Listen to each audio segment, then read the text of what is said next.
Hey everybody, I'm Sean Robinson, I'm Carson Gruba. and today we're going to be looking at the resurrection of paper to pixel to paper again. So it's been a couple weeks. Uh, I've been busy with a couple things, Yeah, but we are me back. too. Yeah, this has Yeah, been sorry that for the delay in content. Sean's got a lot going on. I'm at the end of my semester. Yeah, it's been busy. So bear with us for the next couple of weeks. yeah, but I actually have the articles for this all written out and everything. It's just been a delay of getting the tech pieces together to do the video. So today, Carson, we're going to be talking about something super sexy. And I mean Mm, super sexy. I do like sexy. Now, the last video we talked about was also very sexy, where I showed people how to bulk rename their files. Yeah, I like yeah, there was a lot of bulk uploading that I did to that. The bulk rename utility, I mean, if those words don't just send shivers down your spine, you're dead, Yeah. basically. But Tori was mad at me that I just kept playing that episode over and over. well, this one is going to be right up your alley. By Oh, alley, I whew. mean your cerebellum. Uh, so, today we're going to be looking at basically how do you organize these pages before you actually script them, before you actually do the adjustments. And I say organize, so you've already named all your files. You're getting ready to do this stuff. But what you haven't done yet is, in my case, for various technical reasons, it is better to go ahead and rotate and crop and any kind of adjustments that you're going to make along those lines, the files before you actually run any actions on them. And so I do all that stuff in a program called Lightroom. So let me go ahead and share my screen here. And I've I've been I've doing this. noticed. I have a question. I've Yeah. noticed that when I wrote a script for something that was 11 by 17, if I run it on something that's not that size, sometimes it doesn't work. Is that correct? Yeah, that's because Photoshop, Adobe has been quote unquote updating Photoshop, and it breaks your actions sometimes. And Mm, it is irritating as hell. I actually had a call with somebody at Adobe recently about this and trying to get him to resolve it. But basically, I've got three versions of Photoshop installed at any given time. And right now it's 2019, 2020, and 2022. And I use the 2019 for a lot of actions because they break things. They just change stuff and it breaks previous things. So the size thing is super irritating. And so I won't go into the technical, details yet. But basically, Photoshop has got a weird thing right now with the actions where if you try to run something in certain versions of Photoshop that resizes stuff, but the images that you're resizing are not all the same exact size, it can get freaked out depending on how it saved the action in the first place. So yeah, super irritating. Doesn't seem to be broken in all versions of Photoshop. So 2019, that doesn't seem to be broken. But basically, you can add extra steps to get around it. But the other thing you can do is just always scan your stuff all at the same size. Uh, so that's not driving what you're talking about today. Like we're okay, let's get these all same resolution, exact same crop and size and all of that to avoid that. No, no, no. That's not Okay. what's driving this today. So Okay. here are all the files for the book PLAZA, which is going to be the book that's going to be coming out in September. And this book is a really intense, really exciting book. And from a technical perspective, one of the things that I had to take into account when I'm doing anything is it has mechanical tone in it. So here's this, up close scan of that mechanical tone. Because it has this fine mechanical tone, you actually need to make sure that you handle it really specific ways before you upscale it and output it as a bitmap. So I'm going to deliver it to the printer as a 1-bit image, but before I script any of those files, I need to make sure that they are rotated. You can't do that after you script, after you've done the final image, because it would cause moire patterns, undesirable patterns in the image. And so I've ended up working this way to save time as well. So basically, anytime I'm doing a large bulk project like this, I load up all of the files into Lightroom. I get them all in there. And you do that this way. You go to File, Import Videos, Photos and Video, and then you tell Lightroom what file folder or series of file folders, because you can do it a bunch of different ways, you want to actually import. I'm going to close this down. You select the source and then go from there. So I'm gonna cancel that because I've already got them loaded up. The collection that we've got now is basically every file for this book. And the only thing I'm going to do to these is any adjustment that I don't want to happen to every page. And so in this case, all I'm going to do is actually rotate the page.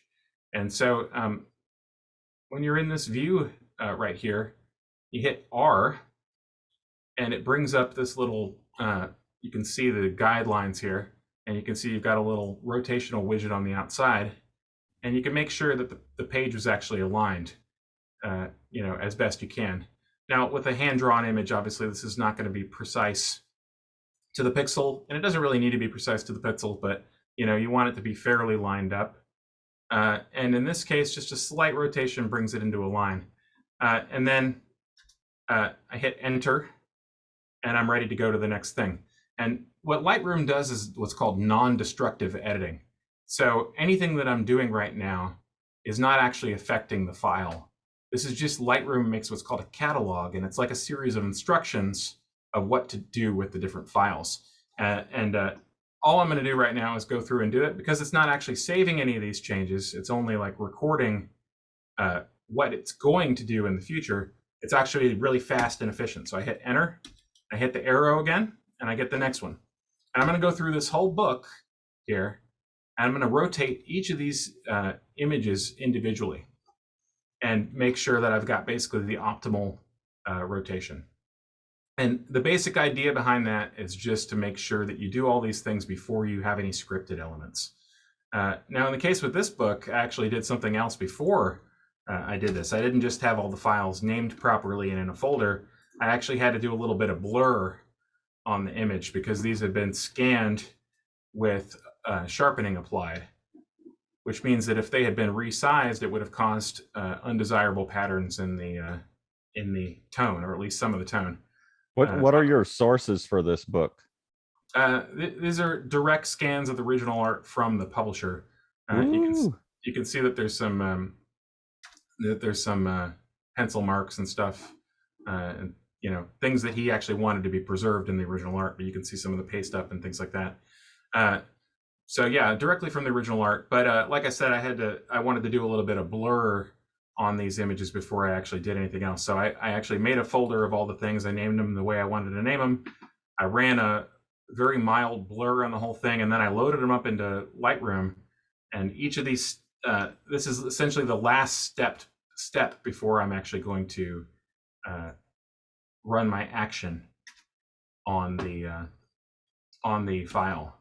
And what was the blur on the original art for? Because like the original art's the most desirable source, I would imagine. Yeah, it is. But the scan was done with a scanner that had a little bit of sharpening applied. Oh, okay. At the size of the original artwork, which is a no-no. If you want to get the best looking tone possible, you don't want to have any sharpening at all until you're actually at the size that you're going to print at. Gotcha. Because it's sort of, the sharpening sort of locks in those circles. Yeah. at the resolution space you're in, Okay. And so since this has very, very fine mechanical tone, this is that slight bit of blurring prior to doing anything else is going to help that tone come across as good as possible. Awesome. And yeah, so I'm just going through and rotating some of these, and you can see the only things you have to do. Lightroom is a very complicated program, but like all these programs, you don't have to use it in a complicated way. This is one of the only things that I do in Lightroom. Yeah. And because you could just do a big batch of them, and you spend a little bit of time going through the whole thing and making the adjustments that you want to make. You're giving away the whole book here. I better stop that screen share. And then once you're done, you go to File, Export, and Lightroom allows you to do a lot of different things. So one of the things that you can do, for instance, is rename them.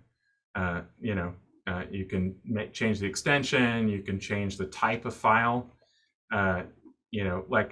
if I'm doing a big illustration project, like a couple years back, I did like 30 different illustrations for this website, and I needed to deliver all of those in different resolutions and different formats.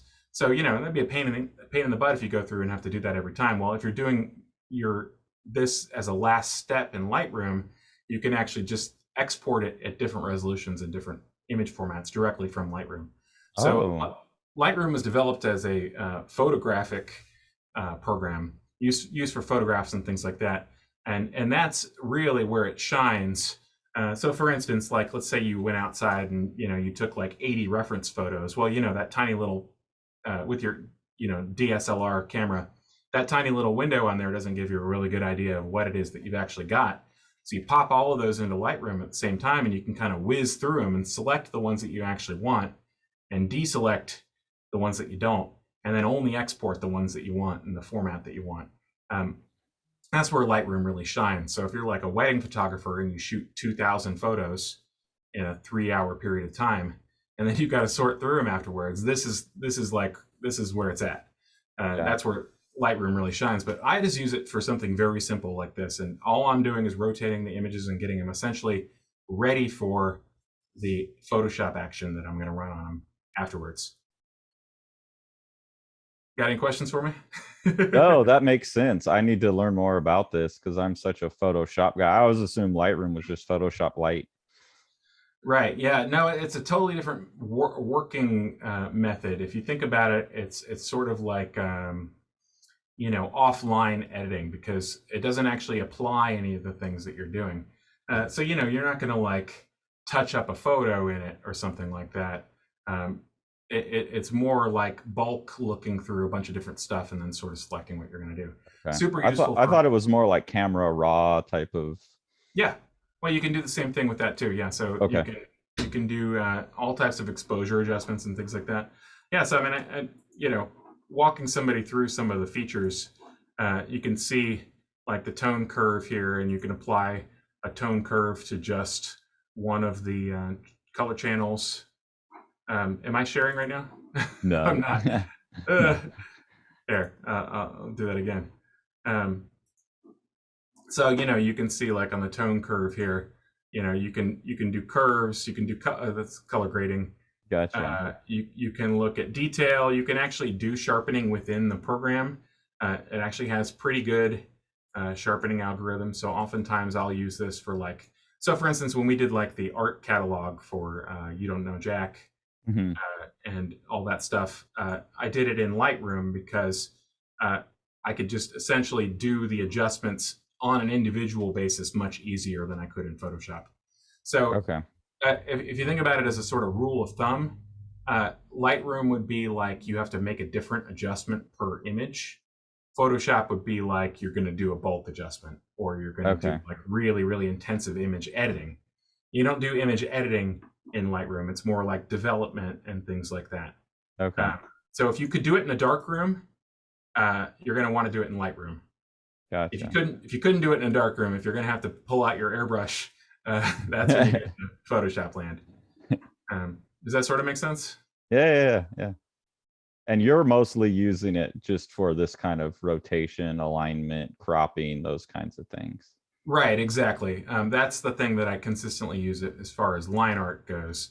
But yeah, my other uses of Lightroom outside of that are mostly like I said, photography, or I've got a bunch of things that only need to be adjusted. That need to be adjusted on an individual basis, like a collection of art that's all been scanned in different sources, and it's all going to be turned into a booklet or something like that.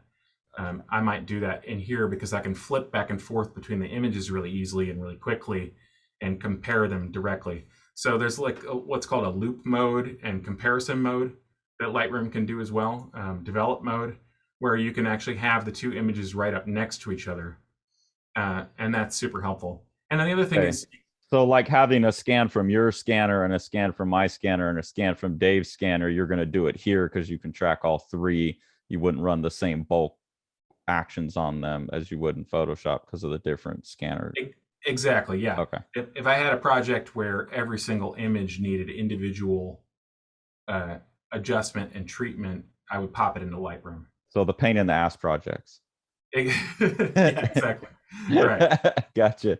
One more question about this. When I'm looking at these, they're maybe this is another video, I don't know, but you're rotating them, but the borders look different to me. They don't look all the same size.